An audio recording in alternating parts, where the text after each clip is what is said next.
Jack Hughes drops a bombshell on the Canucks' future in a recent interview, leaving Canucks fans with mixed interpretations on the matter, especially in contrast with Jim Rutherford's previous comments about the status of Quinn Hughes' contract negotiations. We're going to break down all that in this episode of Canucks Digest, but first, if you're part of the nearly 58% of viewers who aren't yet subscribed yet and you want to stay up to date on all things Canucks, make sure to hit that subscribe button and the bell icon so you don't miss any of the episodes as they drop. With that, let's hop straight into it, which is a Jack Hughes dropping a bombshell. So on a recent appearance of 32 Thoughts with Elliot Friedman, he was talking about the status of Luke Hughes and some other things, but eventually the conversation got to his other brother, Quinn Hughes, and his aspirations of playing with his brother. He says, eventually I would love to play with him, and whether that's in New Jersey or at what time that takes, at some point I want to play with Quinn. But yeah, that's the question going around. They talk about it all day up in Vancouver, but I'd love to play with Quinn at some point. Now, this is no secret when it comes to the Hughes brothers. We know they all want to play together at some point. That's part of why the Olympics is going to be so exciting, because we're going to see both Hughes brothers at least on that ice at the same time. With the Four Nations, could have had all three of them at the same time, but unfortunately Quinn did not play in that tournament. So now it's looking forward to the Olympics as far as seeing all the Hughes brothers, or at least two of them on the ice at the same time, because Jack and Quinn are definitely going to be there. Quinn's already making the list, and then Jack Hughes as well. So it's going to be interesting to see how these guys play on the ice together, whether it's on the international stage, the Olympic stage, or in the NHL. And if it's in the NHL, here's the hoping that it's in Vancouver and not over in New Jersey. And this is all coming off of the heels of what Jim Rutherford said back in April, where he talked about Quinn saying before that he wants to play with his brothers, and that would be partly out of our control, but in our control as if we brought his brothers here. So there's many moving parts there. So that was one thing that everyone was buzzing about basically all offseason, or at the start of the offseason at least, when Jim Rutherford was talking about Quinn Hughes' contract coming up, saying, hey, it's not unrealistic for him to want to go play with his brothers. He wants to play with his brothers, but that could be what is within our control is bringing his brothers here rather than letting him go there to play with his brothers. It is a bit tougher considering New Jersey already has two of those three Hughes brothers, and if they get that third one, it's going to be a lot easier than Vancouver trying to poach two of theirs. But Luke Hughes going into a contract year and expiring UFA coming up, and with Jack Hughes being locked into a very long-term contract, that's where things get a little bit interesting. And in response to Rutherford's comments, Jack was saying that I think everyone was a bit surprised. I mean, I'm the guy on the 8-year deal, and that is where I think it gets a little bit telling about where it's going to be for Quinn Hughes and the Vancouver Canucks as far as trying to get those guys on the same team. And it looks like within that, it's a little bit tough if you're looking at a trade for Jack Hughes, because with Vancouver, they don't really necessarily have the players that would warrant a trade like that. There is Elias Pettersson, which could be one on the table. That would be a massive deal.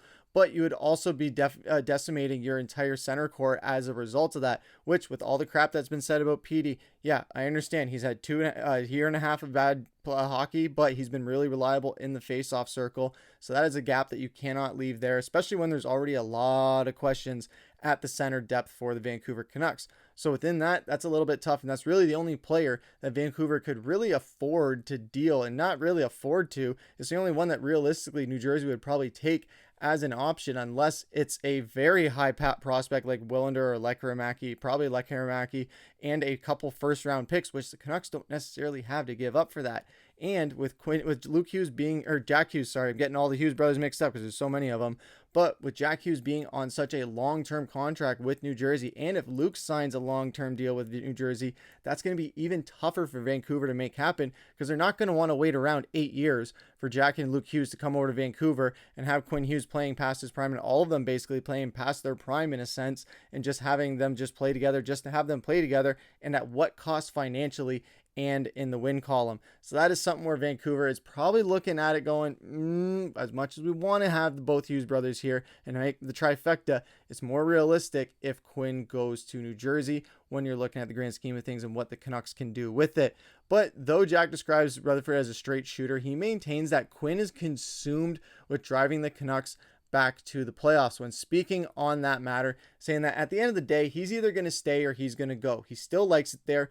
Quinn's not the one making any noise. Quinn has one focus, and that's to go to Vancouver and play elite hockey and get into the playoffs. And Quinn Hughes has done everything in his power to try and make that happen, basically playing every position you can on the ice, whether it's defense, winger, center, almost not taking faceoffs obviously, but putting up points like a center would or like a winger would. When you look at the points that he can put up, maybe not in scoring, but as far as assists go, he is an absolute monster for them. And looking at his plus minus rating, he hasn't had a negative rating since 2020 and 2021, so that is huge for him as he continues to just get better and better every season. But now it's just shifting back to getting back to the playoffs. And I know his point totals weren't as high as the season before, but when you look at the games he was playing, he was absolutely busting his ass out there to try and get Vancouver a win when we desperately needed a lot of them. He was just doing everything in his power, trying to will this team to a victory. Him, Brock Boeser, and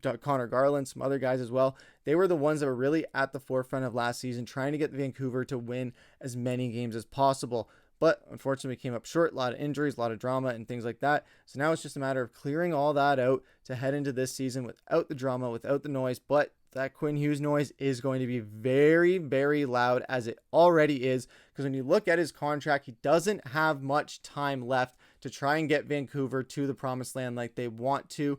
If they are looking at possibly losing him in 2 years from now, he's going to be coming up in that 26-27 season. That iceberg is huge and it is coming fast. So Vancouver's probably going to want to get a deal worked out next season.